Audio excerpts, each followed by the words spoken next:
Last week, we got an unprecedented look at the U.S. nuclear operations inside STRATCOM. Tonight, national security correspondent David Martin and his 60 Minutes team take a look at how the risk of nuclear attacks somewhere in the world has actually increased, and found both the U.S. and Russia are developing nuclear weapons that make the decision to use them less difficult.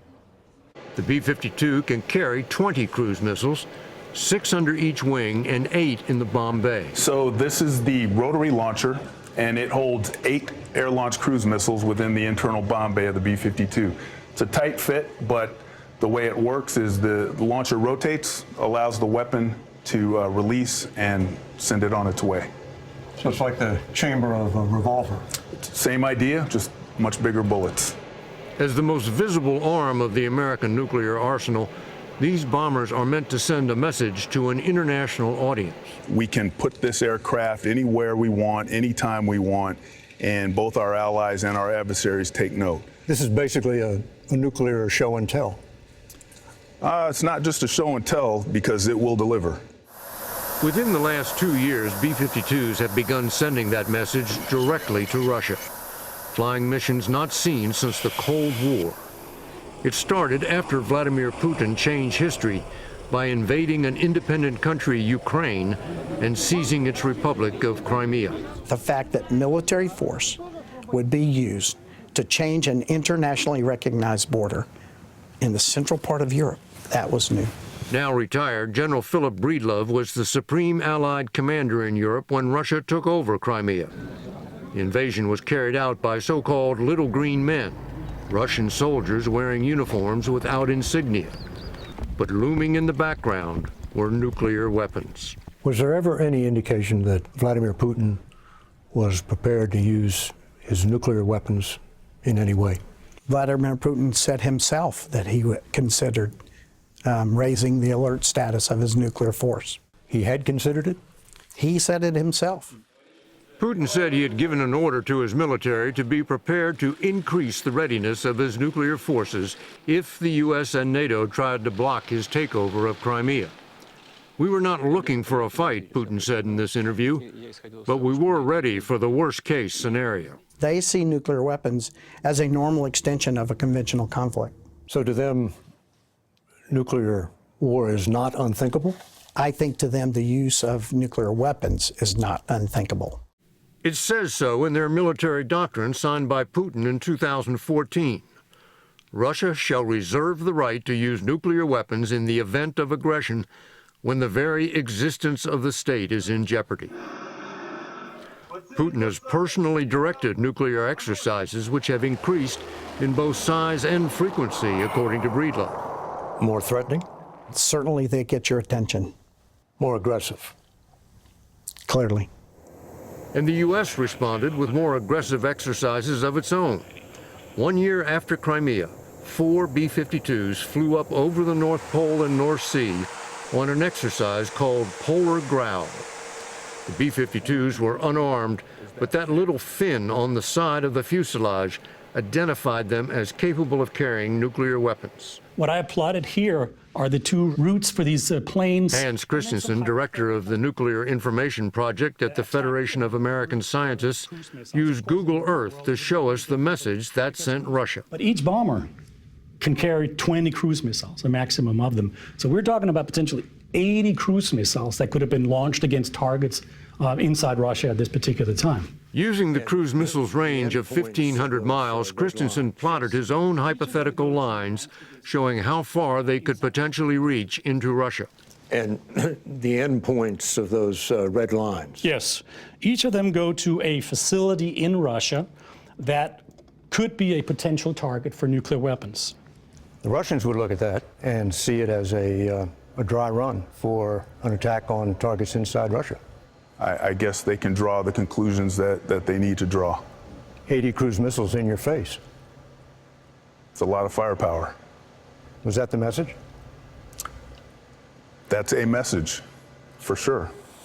The last time American nuclear bombers flew a mission like that was during the Cold War. This was a significant exercise for us. We're training the way we might have to fight. It was an unmistakable warning, but Rear Admiral Steve Perot says there's no indication the Russian military has changed its thinking about nuclear weapons. Disturbingly, in recent years, there have been specific doctrinal and public statements made by other Russian leaders that indicate an evolved willingness to employ nuclear weapons in the course of conflict.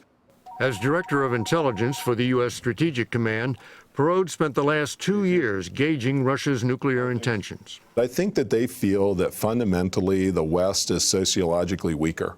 And if they were to use a nuclear weapon in the course of a conflict between, say, NATO and Russia, they might be able to shock the Western powers into de-escalating, into freezing the conflict, calling a ceasefire. So they have a belief that they're just tougher than us. No, that's definitely true. And if they have to use nuclear weapons, we can't take it. I think that some people might think that.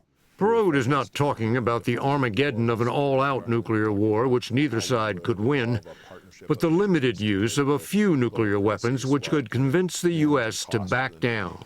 Joining me now is David Martin, senior national security correspondent, and the correspondent on this piece, along with Hans Kristensen, who is also, you saw in that piece, the director of the Nuclear Information Project at the Federation of American Scientists. Welcome to you both. David, let me start with you. This feels like the threat is as real as it was back in the days of the Cold War, or is it different this time? Well, it's different. Back in the days of the Cold War, what everybody worried about was all-out nuclear war.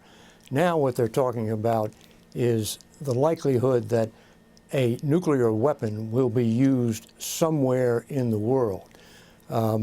Obviously, a terrorist group could get one, but there are other countries that are working on nuclear weapons. And since the Cold War, countries like India and Pakistan have become nuclear powers.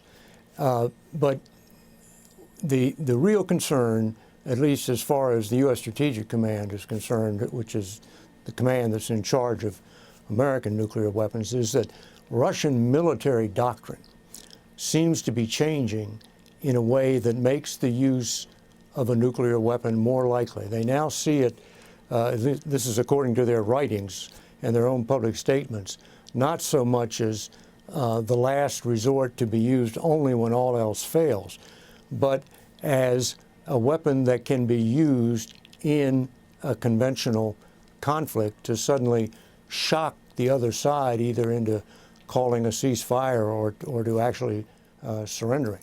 Yeah, Hans, that is a frightening scenario. What do you make of that strategy, which is an idea or a strategy which sort of says attack a smaller European target in order to get the U.S. to back down or to get the U.S. to do something that the Russians want us to do? Well, I think it comes out of a fear that their forces are insufficient. And so once you get into a bigger shooting war, they might not have the chance. And so if it's their interest, if they could sort of stop the effort earlier on. But that doesn't make it any easier or any better, of course, because once nuclear weapons are being used, it's very, very risky and very likely that it will escalate further. And I can't imagine that the U.S. would back down just because they start shooting a few. David, let me also ask you about President Obama's offer to make cuts to the U.S. nuclear arsenal. Does the United States expect that Russia will comply with the treaty to dial down nuclear weapons to around 1,500 by 2018?